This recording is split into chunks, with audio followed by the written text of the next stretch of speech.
Stage fright. Everyone's had to present something before, even if it isn't on stage. It's a life skill many of us need to have. So why is it that every time I go on stage, both the audience and the lights are glaring at me, the room echoes with the sound of silence, and I can't find my notes or my confidence? Well, let me tell you.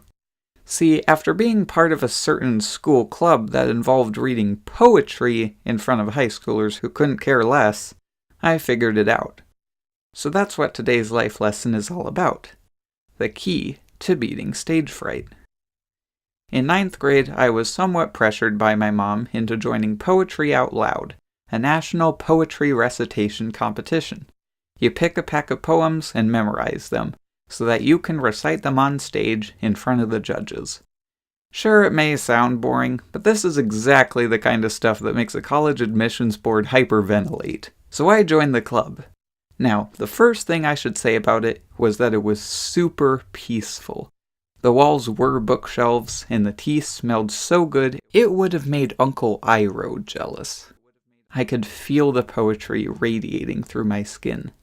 In the corner sat the other club members, 4 older girls who looked a little crazed, like hermits who'd never left this room and had tea running through their veins. I felt like a bit of an outcast because my blood was still red. But they were friendly enough, and so we started picking out poems to read.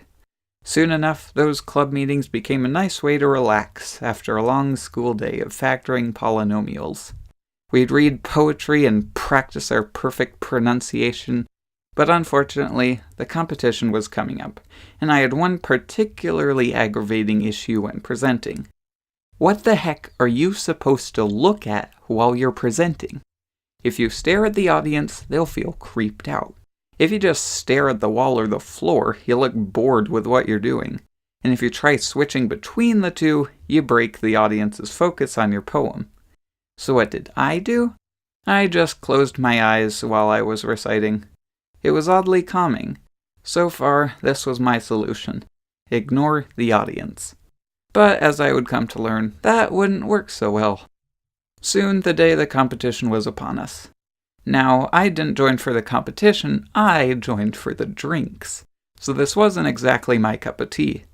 But what I didn't realize was that this wasn't just in front of the judges. No, this was in front of the whole school. Now, my strategy of closing my eyes and ignoring the audience wasn't going to work. I couldn't stop thinking about them. How many high schoolers actually like poetry? I was thinking about how I was going to go on stage and just annoy them.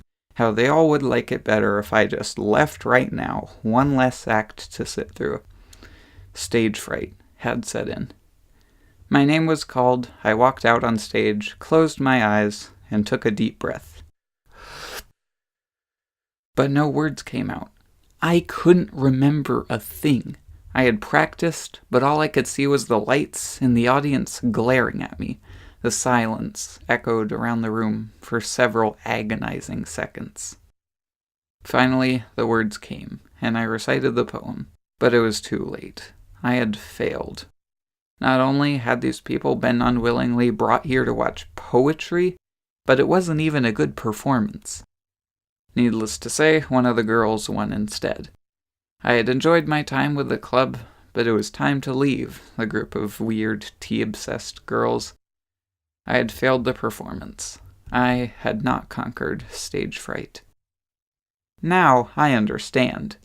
You see, my strategy was to ignore the audience, but sometimes that doesn't work. There are 2 ways to get around stage fright. Be confident in yourself and your performance, or literally just don't give a crap about it.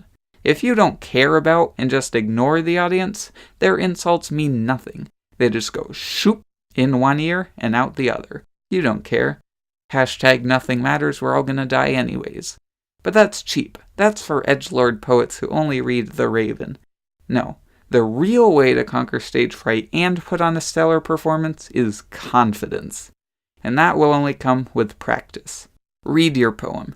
Read it backwards. Know it inside and out. Drink all the tea. Make sure you know your act better than your own name. This is the true way to conquer stage fright. To be aware of the audience and be ready to knock their socks off. Make those high schoolers love poetry. So, when all was said and done, I thoroughly enjoyed my time in Poetry Out Loud. Sitting in a book cave drinking tea with 4 weird girls was certainly an experience I will never forget. In the performance, while I had failed to put on a good show, I learned something from my experience. First of all, practice. Being confident is the only way to truly conquer stage fright, so give yourself plenty of reason to be. Show everyone what you've got. Do you understand?